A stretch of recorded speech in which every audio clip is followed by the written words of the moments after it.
All right, let's take a look. This is the first day on the left and a practice swing what we worked on the right. So the key thing here, there's 6 things we can do to try to create power in a golf swing. We can get the hips, the shoulders, the arms, the wrists, the ground forces, and your core. Now, your natural instinct is to get too much turning from the hips and shoulders to get a wind-up feeling. So you see right there, there's a lot of twisting away. When somebody twists, their hip will slide outward. And now you're now getting an outward or upward force up this way and out. And because of that, the only way to start your swing down is not from the ground. Naturally,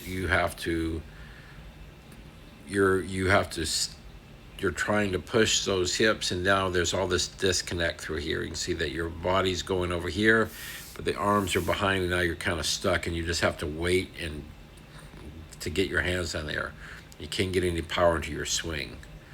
So we worked on how to to do that. So the first one we did is try to get your core muscles, which here, you're going to tighten those things up. And that core muscle, what you're trying to feel is engaging there. Instead of turning, we're going to resist, feeling like your knees and hips are facing the ball as long as you can about right here. So you're going to feel motion, but right about here, we're going to try to feel that feeling of your muscles are tightening up in here. And when you did that, you'll see that hip did not slide, it rotated.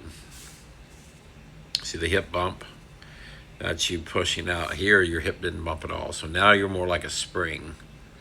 So now you got all these forces connected to the ground in your core. Here, the first move is this, you kind of disconnect and trying to get everything in line.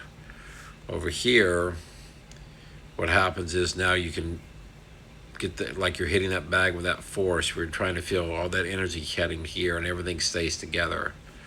So now your legs are moving, your core is moving, you're getting your power swing. That allows you to extend. Instead of being pulled away from the shot, this is your shoulders pulling away when this happens. So we just got to get your energy a little bit better, and that's all we really worked on in your swing. The one drill.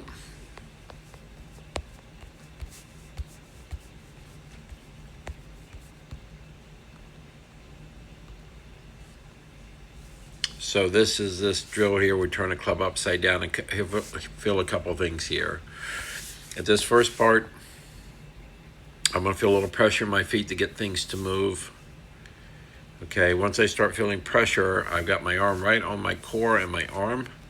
And I'm just going to keep myself really compact, meaning it won't have any sense of pushing away. And I'm going to feel right here that I feel my knees kind of facing the bag as long as I can. I'm going to feel resistance in my core, and my arm is going to feel close to my body. It's really going to feel compact, like it did here.